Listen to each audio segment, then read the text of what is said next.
Yeah, exactly like you said. I think, we've played Swallows twice now, and unfortunately both those games have ended in 0-0 draws.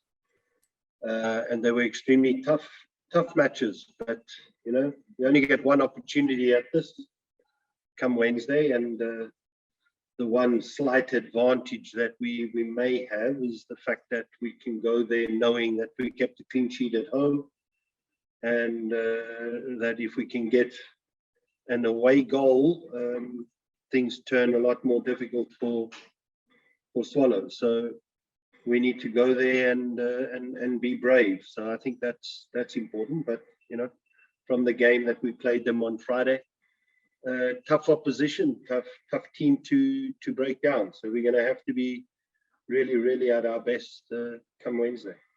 Thanks, Fatu. Coach Rob from Ediski Times. Coach, did you notice any changes with Swallows, with Simo taking over, or are you expecting a very similar team to what we've seen over the past season? No, I think there are going to be slight changes. Tactically, under Brakkies, they were slightly different in terms of their setup. In their build-up play, fullbacks like to go play inside. That didn't really happen. Langerman came in and he makes a difference. He's not someone who's comfortable going to play inside. He's somebody who likes to play wide and to get on the overlap.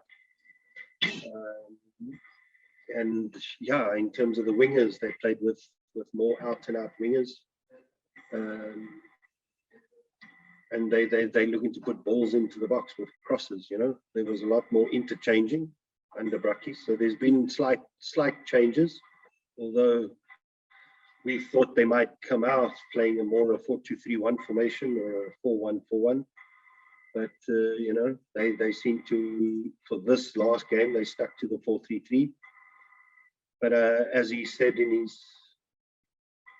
his statement at the end of the game, that he only had a couple of days to work with him, but he would have hoped that he could make certain more changes leading up to Wednesday night's game. So I do see certain changes being made.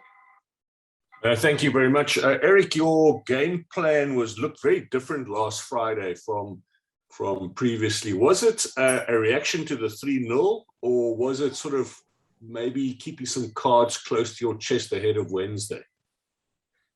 No, it was after the result against the Stellies, to be honest with you, Mark.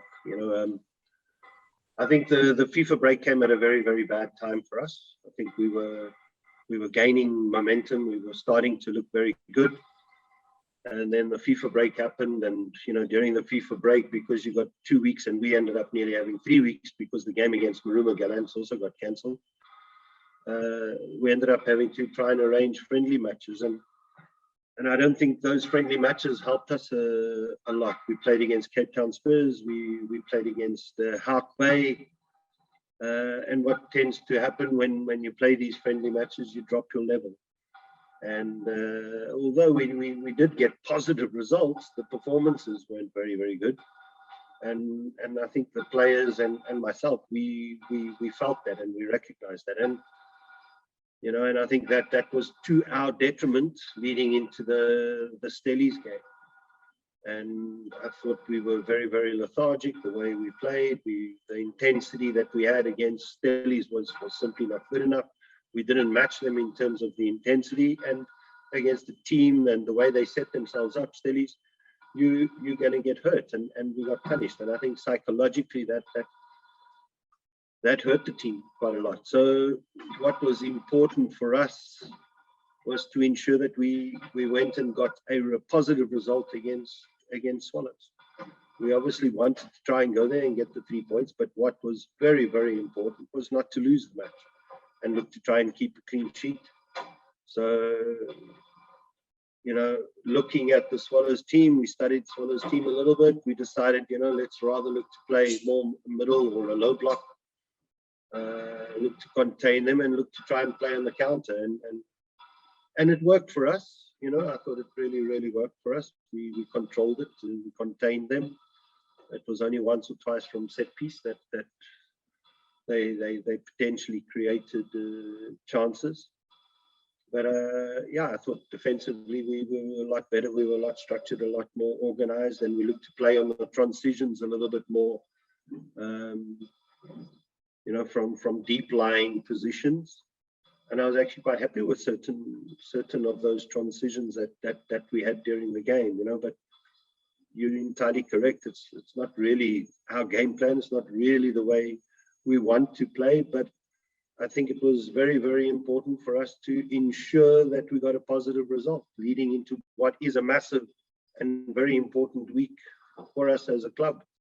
You got a chance to get to the final of the MTN8, and then, you know, we also set ourselves targets at the beginning of the season to put the games in segments of 5 and look to collect maximum points from those 5 game segments. And we need a positive result. We need to collect 3 points against Orlando Pirates to ensure that we achieve or reach those targets. So it's a massive week for us. So that result was very, very important leading up to this week. Thank you very much, Fatu. Good day, coach, and a good day to my colleagues as well. Karabo from the beautiful game. Coach, well, obviously you've spoken about an indifferent season that you had, the international break also just disturbing you guys. Ever since you guys played on Friday, it's a totally different competition. It gives you, you know, an opportunity to win this tournament early on.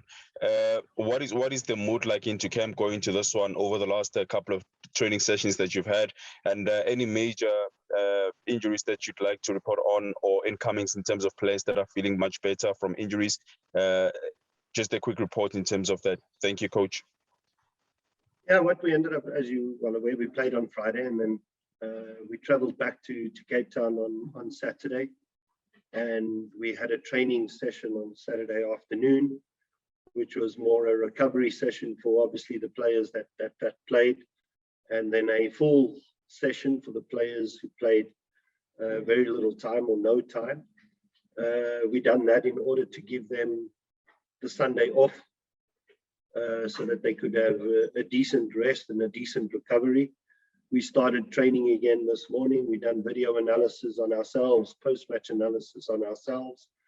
Look where we done the good things and the right things. Looked at where Swallows might look to exploit us. We done that this morning, and then we had a full session, and the mood and the vibe is very, very, very good, which is obviously important, and ultimately comes from the fact that, you know, we came away with that very vital point against them away from home. So the mood is very, very good. Everybody's up and raring to go. We don't have any major injuries. It's only Darren Keat who's still out. We don't have any suspensions, so we have a full squad ready and raring to go. Afternoon, coach. Coach, looking at the Swallows team, I mean, obviously there are issues with their technical team, with the coach being given special leave. Do you think that could be a sort of an advantage for you, because their technical team they're not like they look like something is wrong there? Thanks. No, I don't think so. I don't think so. You know, I think there's hunger and desire from the players. The players themselves see an opportunity to get to the MTN8 Cup final. So, you know, their hunger and desire is going to be there, no different to ours. You know, I think obviously, yes, there's issues around the coaching, but you know, players have become so used to that. You know, that they just focus on the job at hand.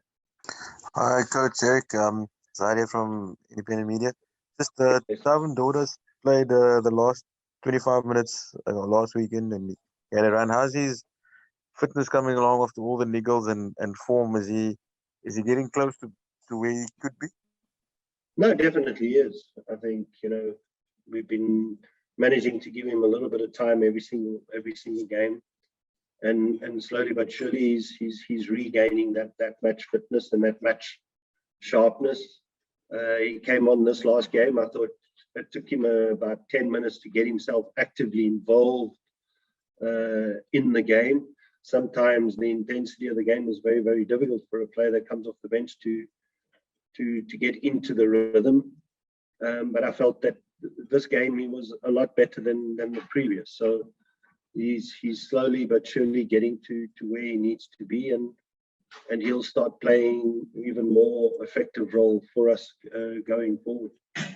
Fatu, Coach, you spoke of your targets, your 5-game targets that you put in.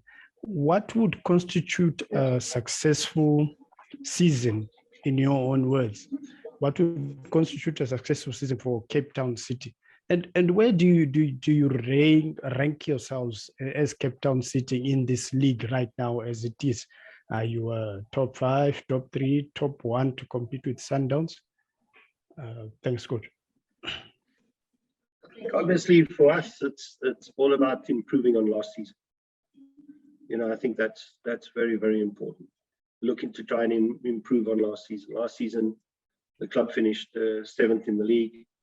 So this season, we want to finish higher than that. You know, we being an ambitious football club and me being an ambitious football coach, I try and aim a little bit higher than that. I'm looking to try and finish in the top 4. If we can try and achieve that, that's got to be our ultimate goal.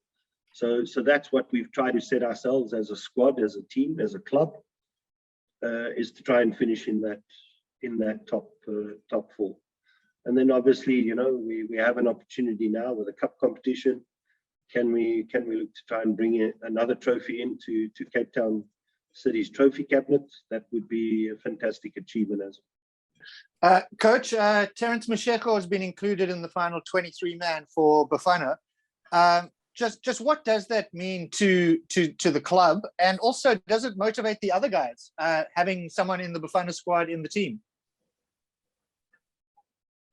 Yeah, definitely. You know, obviously we as a club, we're very happy to have our players making the senior national team. The fact that, you know, both Bansani and Terence have been selected for that is good for the club, and obviously also good for the players. And I think, you know, Terence has worked extremely hard to get where he's got to. In fact, you know, yesterday was a day off for everybody, barring Terence. He decided he was coming in and done extra training on his own. Nobody told him to, but he ended up doing it by himself. You know, so that just shows you how dedicated and how hardworking a young man he is.